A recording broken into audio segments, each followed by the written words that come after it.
Je ne suis pas faite pour avoir des enfants. Mais j'aime beaucoup ceux des autres.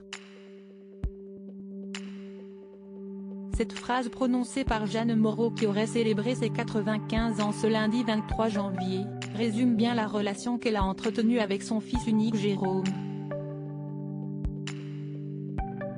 Fruit de ses amours avec l'acteur-réalisateur Jean-Louis Richard, Jérôme a vu le jour en 1949 et a dû faire avec une mère à la fois absente pour son travail, mais aussi assez insensible à sa présence.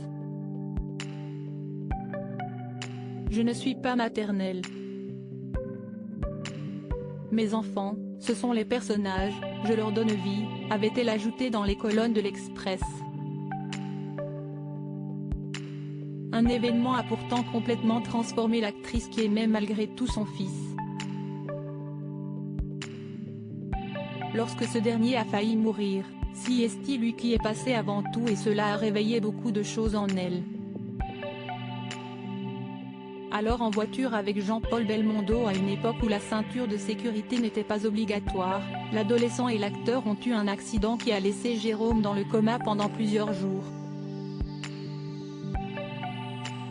J'ai découvert quelque chose de viscéral, oui, presque bestial, avec mon enfant, avait déclaré Jeanne Moreau.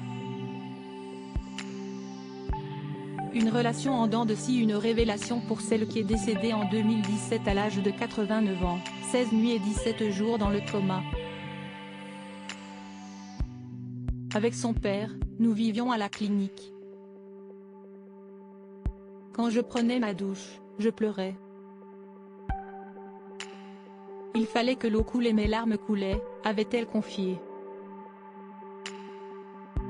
Si ce triste accident a réveillé en partie l'instinct maternel de la comédienne, à son réveil, Jérôme n'a pas vu le changement durer bien longtemps. À tel point qu'il finira, après des années de rébellion, par changer complètement de vie en allant s'installer aux États-Unis où il est devenu artiste peintre. Quant à Jeanne Moreau, elle tombera follement amoureuse de Pierre Cardin quelques années plus tard. Un amour qui lui a donné envie d'avoir un second enfant. Mais, à seulement 31 ans, un cancer de l'utérus lui sera diagnostiqué et ce rêve restera alors à l'état de rêve. Avec le temps ses relations avec son fils unique se sont un peu apaisées, mais elles n'ont jamais été extrêmement chaleureuses, et ce, jusqu'au décès de l'actrice.